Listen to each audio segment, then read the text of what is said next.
You guys are exactly the same. Yeah.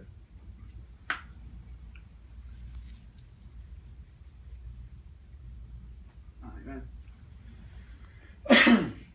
Okay, my name's Dustin. This is our third speech for speech class. You ready? Okay. So today I'm going to talk about Troy Smith and why I feel he is the greatest football player to play at Ohio State. I don't really feel it's fair to compare eras. So what I'm going to talk about today is why I feel he's the greatest player of the last 30 years, the modern era of football. Because you make an argument for Archie, for Eddie, being dominant. You can make all these cases for these guys. With football changing so much with the passing and the stats and stuff, I don't think it's fair. So what I would like to focus on today is the last 30 years, because I'm 36, and I started watching football when I was 6. So that's what we're going to talk about. So Troy Smith is the best. And why do I believe that? Because he's won a Heisman, he's played for a national championship, he's started 3 years, and he never lost to Michigan. Those are the highlights. But how do you determine why is he better than a running back, the left tackle, the Bosa brothers? Why is he better? Well, I found an article on FoxSports.com, which is the second largest sports site in America. Also my favorite. And the article said that not only is the quarterback position unquestionably the most important position in football, it is by far the most important position in sports. So building on that, I looked at other articles and I found that pretty much that's pretty much a general consensus that it is the most important position in football. So you have the best player at the most important position. That's how you get the best. So today I'd like to look at a couple categories: career, trophies. I look at recruiting and best overall season. I feel those are some of the best matrices to say who's the best. And what I'll do is I'll compare some of the other great quarterbacks at Ohio State and the great seasons they had and the great winning that they had. So that way I can show you why I think Troy is the best. So I like to go with the overall career first. I think this might be Troy Smith's least compelling argument because of J.T. Barrett. The difference is J.T. started as a freshman and he had a lot of stats.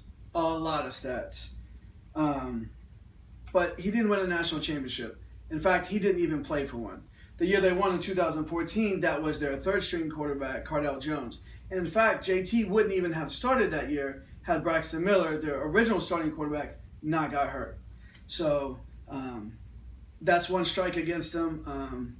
And his passing numbers never quite added up to what Troy Smith was. And he is widely regarded as a much more running quarterback than passing quarterback.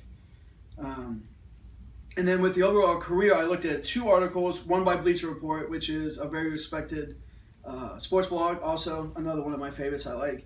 In a 2012 report, they did the top 10 quarterbacks in Ohio State history. Troy Smith was number 1, and J.T. Barrett wasn't even on the list. So I said, okay, that's 2012. He hadn't played yet. That makes sense, right? So you go to 2017, Dave Biddle, who's one of the most respected sports writers, and he did a 2017 article for Bucknuts, which is one of the top 1 or 2 sports blogs for Ohio State. Again, Troy Smith was number 1, and J.T. Barrett wasn't on the list. He didn't even get honorable mention.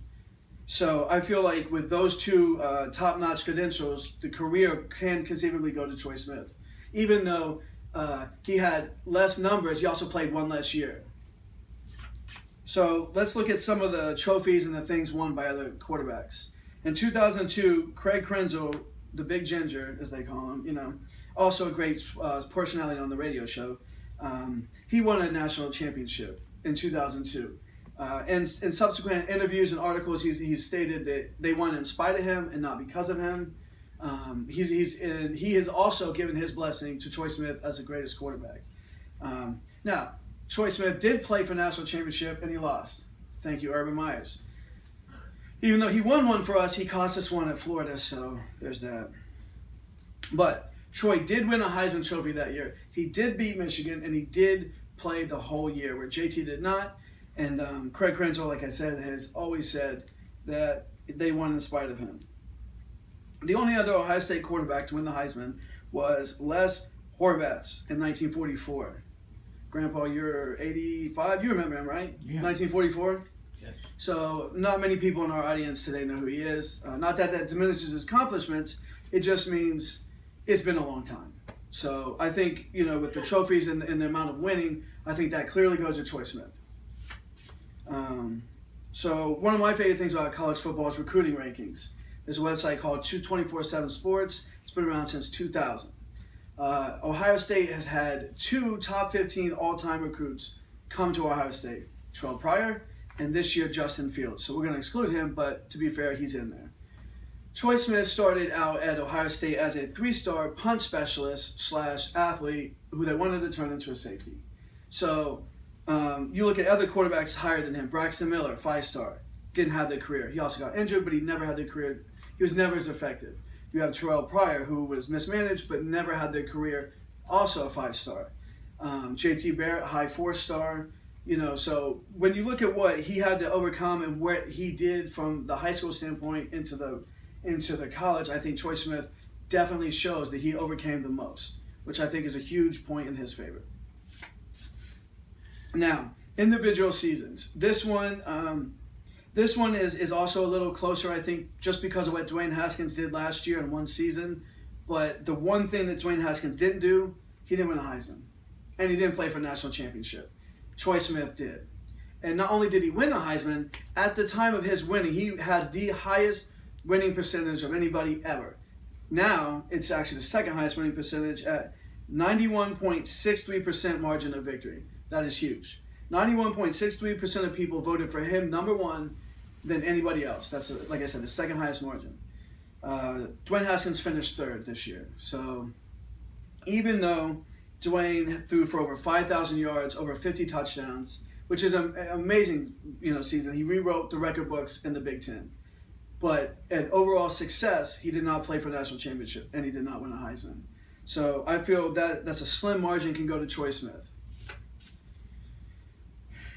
So in conclusion, in the 4 areas we looked at, I feel Troy Smith is a clear winner in 2 and a slight margin of victory in the other 2. So all this means is it's football season, and we're happy.